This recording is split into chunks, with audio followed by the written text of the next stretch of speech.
countries out there that just freed themselves and gotten freedom from their previous countries. But they still don't have a capital city, which seems weird because they have really crazy flags. But which ones are based in other country flags, like this one that have a green stripe in the middle? Hey Santiago, you've got to shut up. Especially when you're talking about that geographical stuff. But it's geopolitical. Whatever. Whoa, Pedro, I like your house. It has some objects that seem to be pretty cool.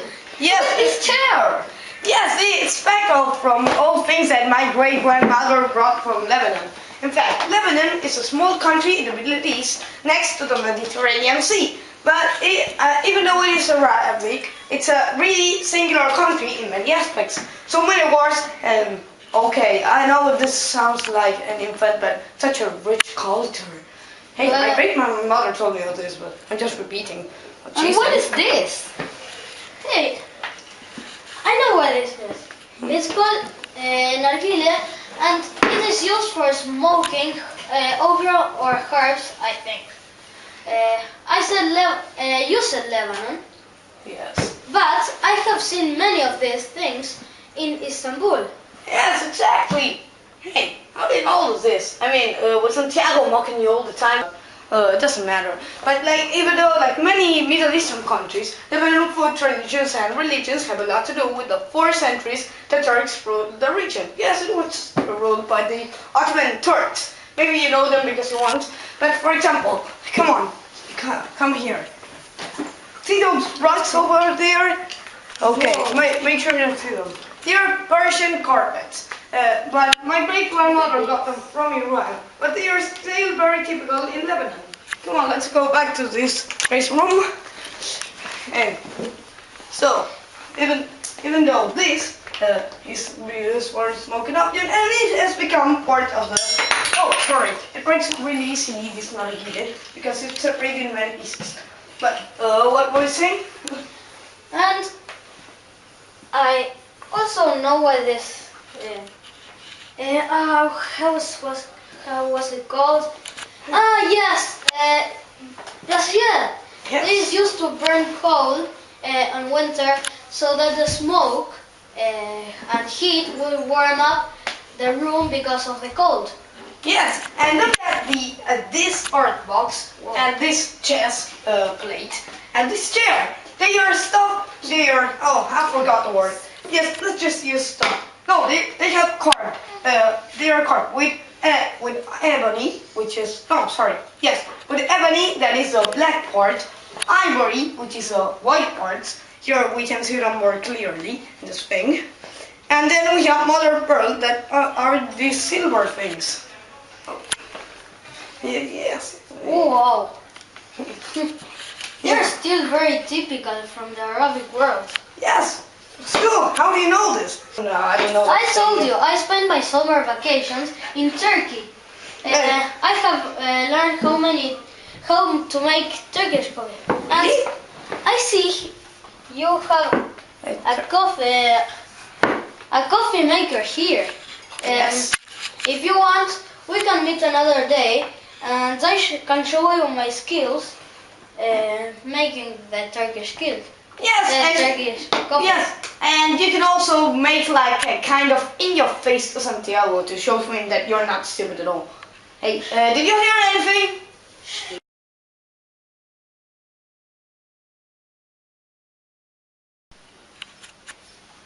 So, hey guys, I see you're looking at my great-grandmother's diploma. Yeah, it's cool, and the best part are those weird Arabic letters.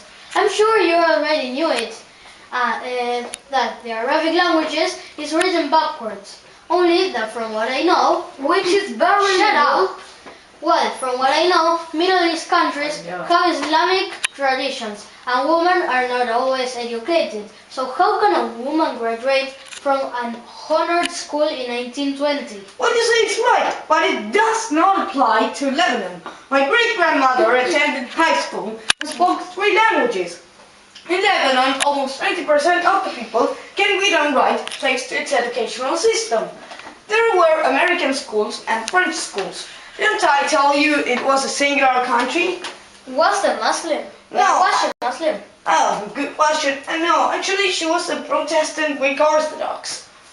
I thought all Arabs were Muslims. Oh no, in Lebanon the majority are Arabs, but Muslims are more or less half the population. More than 1/3 of the people are Christians from diverse kinds. The truth is that Lebanon, as my grandmother told me, has a very complicated history. From most of its past, Lebanon has been ruled by foreign powers and has had a lot of wars. Yep, but wait a minute. This diploma says that she's graduated in Beirut, Syria. Yes, so? I can't believe that an apparently really good school can make such a gross mistake. What mistake? You're an idiot. You're never gonna get it. Hey, I didn't invite you both to my house to fight all day long. I mean, It's just that he has been such a dictator since he came in. Dictator? Not to sound bad, I added dictator in the end of the word. No, you what? alright, moving on. What mistake? You know either. Beirut is Lebanon's capital city. Actually, look at the date. It's 1928. At that time, Lebanon didn't even exist as a country. Good joke. Hey, I'm noticing something. You are so arrogant that you can't even accept one mistake. I wish. You know what? Hand me that atlas over there and I will show you that I am right. Okay, let's see. Okay, Laos, Latvia, and... Oh, sorry, I skipped the page. Here, Lebanon. So, Lebanon is one of the smallest countries in the world. It just has 4 million inhabitants. It has a large population for its quite small area. It borders the Mediterranean Sea at the west, with Syria at the north and east, and with Israel at the south. I know that the first to rule the Lebanese were the Phoenicians, and then the Greeks, followed by the Romans, and then Byzantines. But no empire was more prosperous than the Ottoman Turks. They ruled there from 1516 to 1918, which is 4 centuries, until the First World War ended, which they fought, by the way. After the World War I, in 1988, this region was given to France, but then on November 26, Lebanon declared its independence. So, afterwards, what they did with this, they had a civil war with Syria, and they took away Syria's capital in your face! But that can't be right. Oh, stop arguing, you lost. Okay, just one time.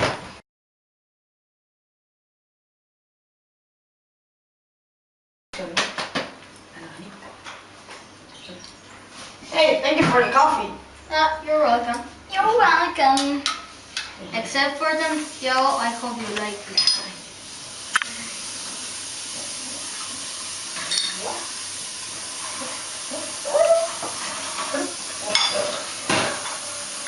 Okay, okay. Leave your cup there.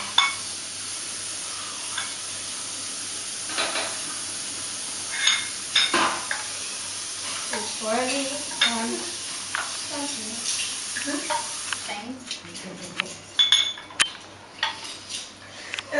You know, it's kind of weird how you serve it. Actually, this type of beverage is very unique from the way it's served to the preparation. You know, this type of coffee should not be strained.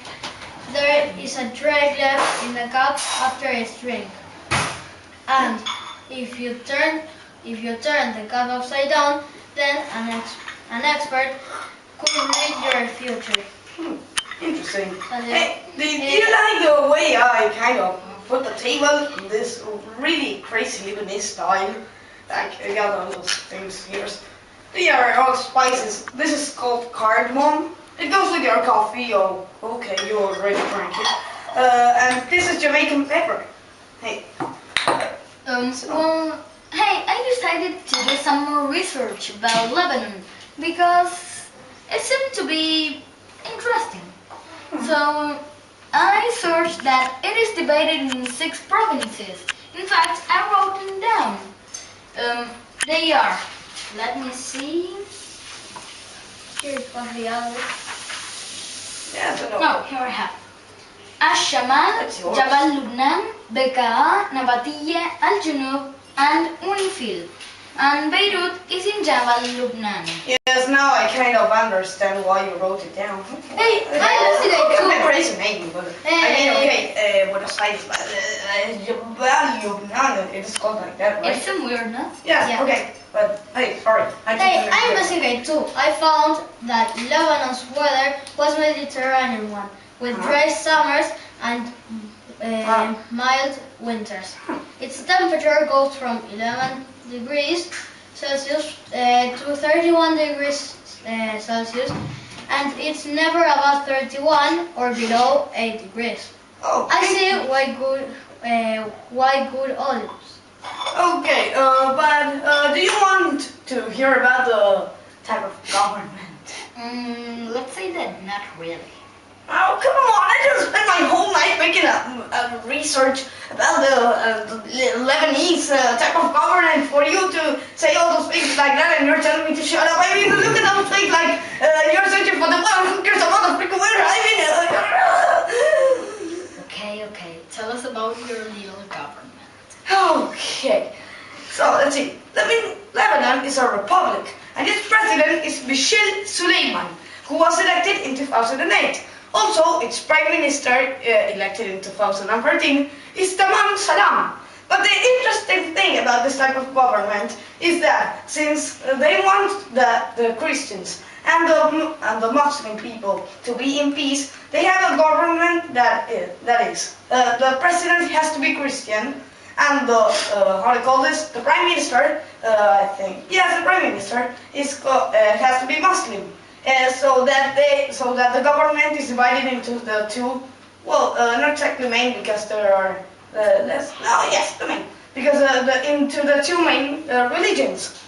So, you and research about anything else? And the food, you see, I'm hungry. What? I said I'm hungry. Okay, yes, I'm hungry. I wanted it this and this. Okay, but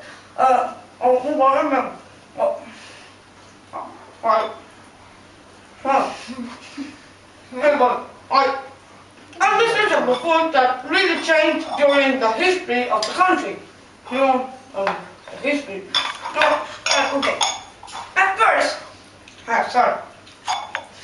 From 1518, the would-be Lebanon was ruled by the Ottoman Turks. From 1518 to 1919.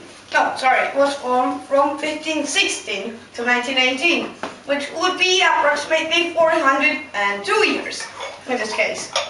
And at those times, these people introduced Arabic foods which became part of the Lebanese diet, such as olive oil, fresh bread, baklava, a kind of pastry dessert, laban, a yogurt, stuffed vegetables, and many types of nuts. Also, they introduced lamb. After the First World War, after the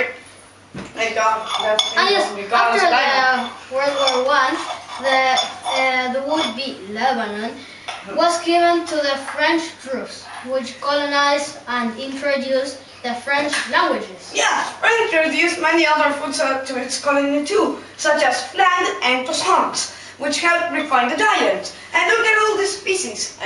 Here we have, I don't really know what it is, but my mother told me this was a Lebanese dishes. I mean, it's all written in Arab script. This is basically all Arab script. Look, it's still written backwards, like you said before, and that thing of that. Yeah. Oh my God! Well, here we have So, and here we have the Jamaican if you paper. don't mind, I would like to eat it in silence.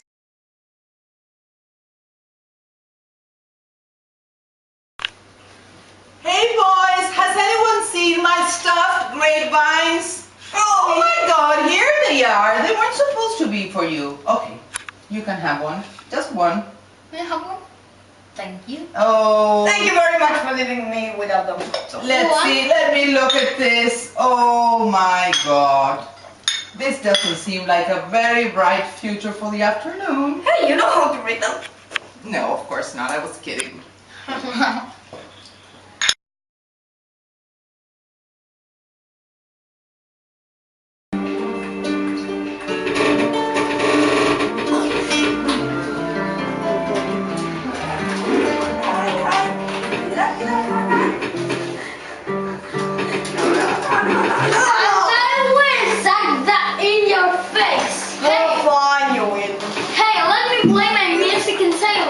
And put that computer's volume down. Okay.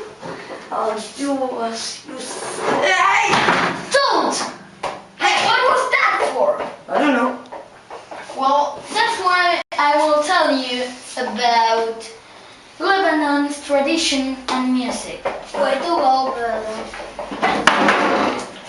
Well, about Lebanese music, Lebanon, for being a small country, is packed with a lot of music. Also, hey, are you hearing me? Yes, we're listening to you. Just go on. Okay. Also, Lebanon is one of the places where Arabic music is most played. Also, one of the most famous singers of Arabic music is Lebanese, Fairuz. Lebanese music captivates its listeners by its tunes and rhythms. The instruments that are used for this type of music, the ones I wrote down, are the guinea and also the bouzouki. Well, and one of Lebanon's traditional dances is the dabke, which it is originally from Egypt. It is danced by men and women, and it is very cheerful. And the clothes that use people to dance, to do this type of dances, remind them of their lives in the past. And about traditions, one of the Lebanon's most common symbols is the Lebanon cedar, which has 6 million years of history, and it also appears in the flag. Also, the first cities to emerge were the ones of the Phoenicians, which are nowadays celebrated as the inventors of the alphabet and also as the symbol of Lebanon in the past. Did you listen what I said? Yes, I told him not to throw him the ball. It doesn't matter. What's done. Hey, I find it really crazy that for once in a lifetime we are like kind of interested in a school thing like this. Hey, I have an idea related to school. Yes, to school. But the next presentation, it's really about Lebanon. I mean, we have all the information needed, but we are only missing some small stuff. I mean, we have the computer here, we can search for it. Yeah, like how to make the Turkish coffee. What? I wonder that my cat predicted. What? Oh. Oh, it doesn't matter.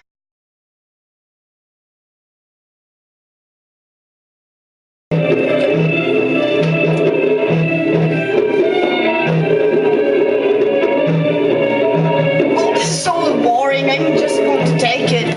That music drives me crazy. Just like, I'm sorry.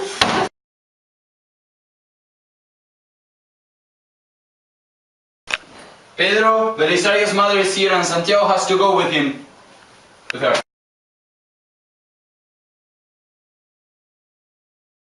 Look, I can see here that Lebanon's resources include limestone and salt, while it has mines filled with iron ore, not to mention the surely cheap petroleum, all because of the exporting countries, which are really nearby, such as United Arab Emirates. Also, 16.35% of its land is arable, and 13.75% of the total land, not the arable part, are permanent crops. Its land isn't too good for cows, but can support a huge amount of lamb, main ingredient from one of its typical foods, keppe. Well, isn't that sad? Why? It doesn't seem to have anything important, just some iron ore. Yes, but the country is really small. Irrelevant. Look at those numbers. 60.35%, that's nothing. Whatever. Hey, I'll go to make some more coffee.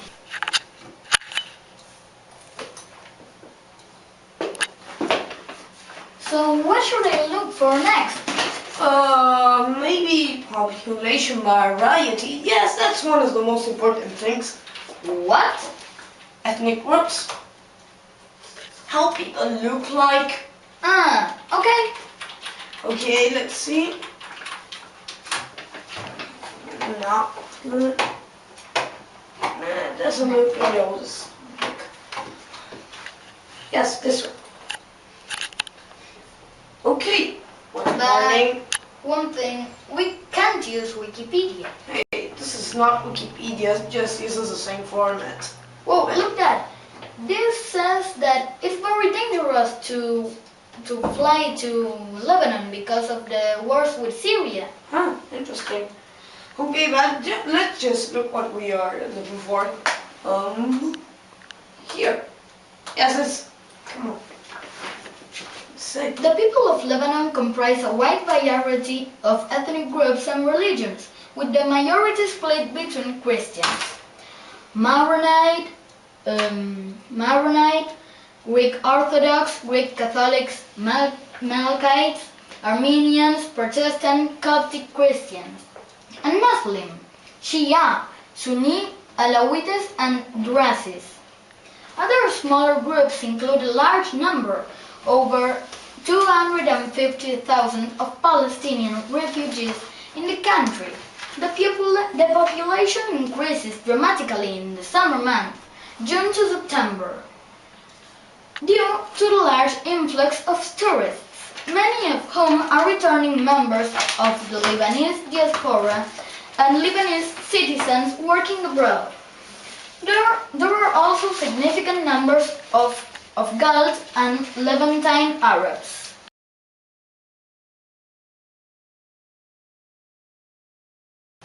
Hey guys, your mother was making tea. Not Turkish by the way, but it was tea. Hey Billy, wait a minute, I'm not finished yet. Yes, we're talking about ethnic groups. Actually, this was a part of religions. And actually something about religions in Lebanon. Lebanon, even though it is in the Middle East, my grandmother told me that even though people are Arabs, the majority are not Muslims. Which is really crazy for an Arab country. Oh yes, here it says that Lebanon is populated by a very open and highly educated people. It also says that although this tends to be true more in Beirut, Mount Lebanon and some of larger cities. Lebanon had once been called the self-proclaimed Switzerland and Paris of the East. The recent wars have diminished this status, but the Lebanese have learned to adapt. Their pursuit of happiness and fun overshadows their financial capabilities and political problems, which has led to many problems over the years, including political problems, tensions among religious groups, and infrastructure problems. And to think that is all really important. Okay, what should we search for now? Didn't we finish already? I'm saying I'm tired of working, but I'm tired of him. What the hell did I do now? Being yourself, even though I think we've covered everything. So, yes, but I still had that feeling that we're missing something. Let's see what we do until now. Ethnic group, apparently, and arts. Yes, it's art! Whoa, you scared me. Tell you that we have already covered. Oh, we didn't. Yeah, so let's search it. Okay, art and literature. Okay, there we go. So, not good link. Good link. Oh yes, here. Okay, let's enter. So, Lebanon is one of the artistic hotspots of the Middle East, where music, painting, literature, theater, and dance all play a vital role in the cultural life. with plenty of performances and festivals going on at any one time. In recognition of all this activity, UNESCO declared Beirut the cultural capital of the Arab world for the year 1999. That's good. But we need some authors. I just keep on reading. Sorry, guys. Gibran Khalil Gibran is the author of Lebanon's most famous book, The Prophet. Hey, I got that book in my personal library. Oh. Here. It's in Spanish in this case. But it also says that this prophet has been translated into nearly 40 languages. In fact, this author has his own museum. Crazy name. Other famous authors include Amin Malouf, who wrote The Rock of Tarios, the 1st century and after Beatrice Samarkand, Mikhail Meahme, Amin Liani, and Nadia Twani.